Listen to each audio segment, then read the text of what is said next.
Hi everyone, welcome back to the channel. Today we're going to be looking at a real kind of important tree on the west coast and inland rainforest. It's the Western Red Cedar, or Thuja plicata. Here we are kind of staring right into the bark of a mature tree. By no means exceptionally large for this species. They can get very large, upwards of 80 meters in height, or 260-70 feet, somewhere in there. I think some of the larger ones can be over 20 feet in diameter, 7 or 8 meters. This particular one, well being a mature tree, is maybe a meter 1.2, something like that, so maybe 4 feet or so diameter. And I just wanted to have a look at this bark. It's very distinct. You can see it's got this elongated kind of straight pattern as we go up. This is a fairly tall tree, maybe 50 meters in height, so somewhere 150 feet, somewhere in there. They grow often with hemlock, as we can see right beside us.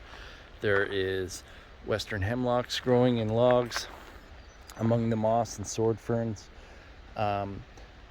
It's a tree that can take shade for long periods, and then when there's an opportunity, such as in Douglas fir forest, when we have trees that fall, or some sort of disturbance, a wind blow, something like that, these trees then take their opportunity along with the western hemlock and essentially take over the forest. They're kind of an apex species that way, where if the forest is left to its own devices for long periods, it often settles into the hemlock, cedar, long-lived trees.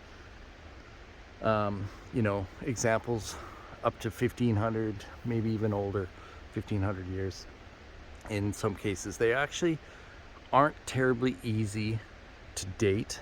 I believe most of the older trees, there's some techniques on dating them, because they often hollow out. This particular one doesn't look like it's started to, but they often hollow out in the center.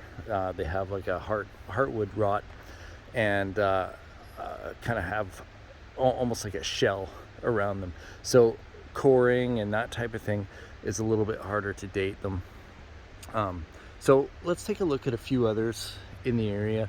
There's a couple other larger ones, and we'll have a look at some young ones as well. Okay, here we are at a little bit larger tree, probably a little over 2 meters, somewhere around 8-9 feet diameter. So it's getting bigger. We can see distinctly we have a buttressed bottom.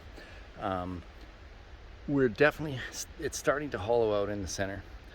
You can see quite clearly it goes fairly deep in there.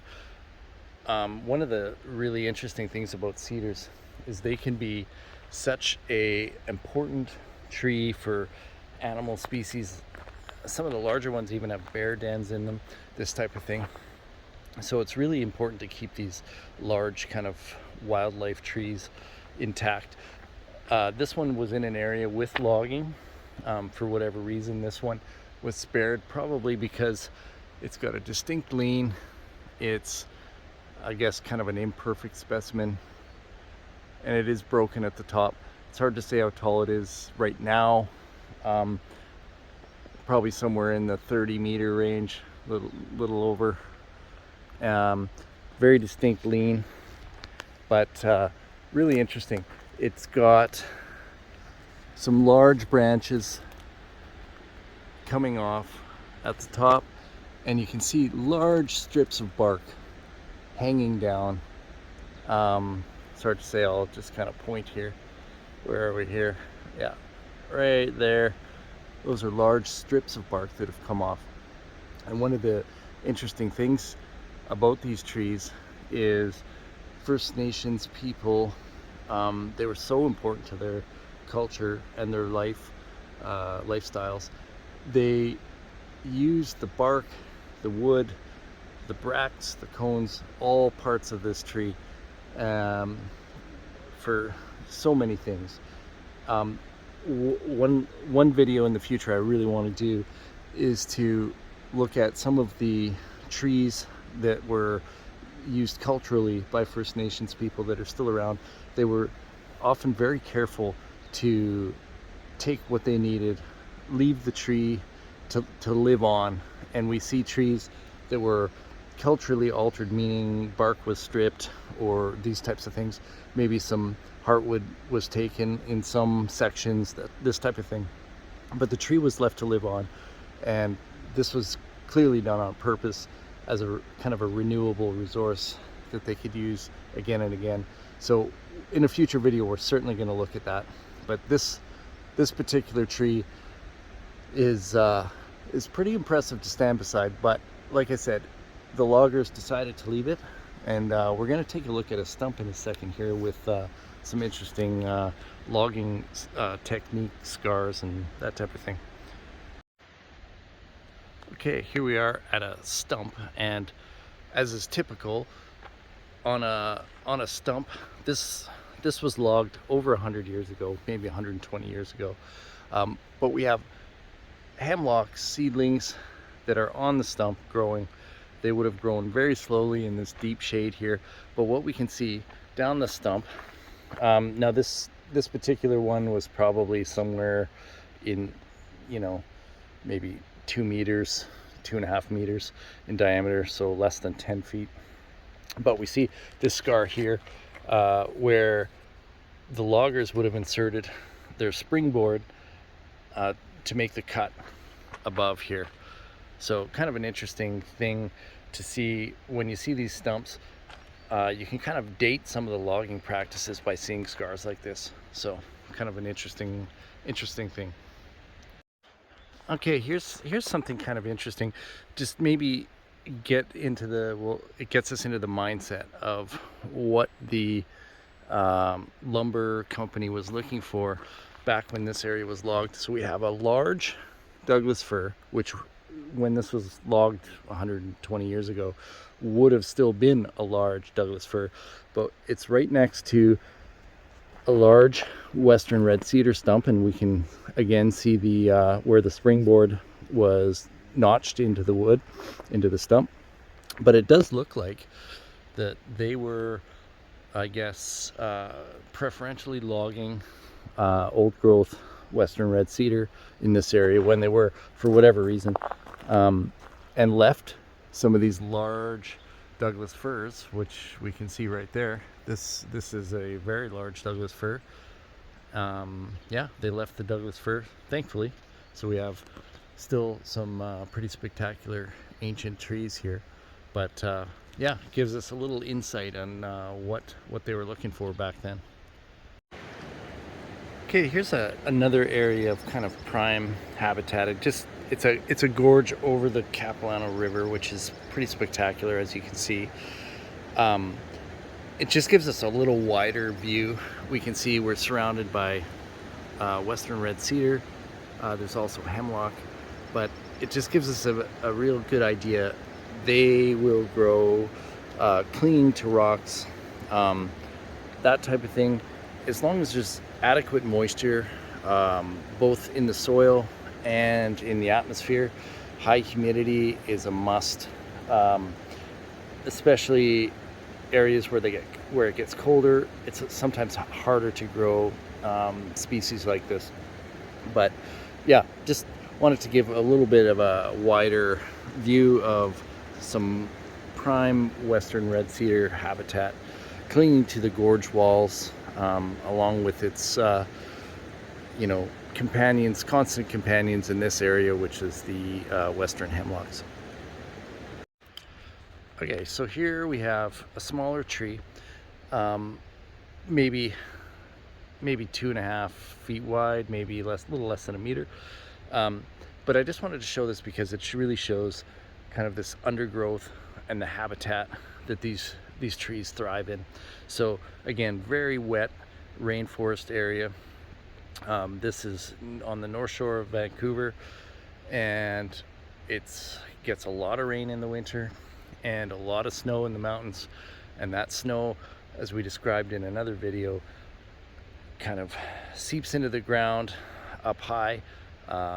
Obviously some runs off quickly, but not all of it does, and supplies this area year round, because it can have kind of dryish summers, but there's abundant water, and cedars like to have, for the most part, kind of access to moisture all year round. Often they grow in swampy areas. They definitely don't like dry roots. So anyway, here we'll just take a look up. The branches covered in moss, and up we go. And as you often have, this tree is split. Cedars often split into multiple stems.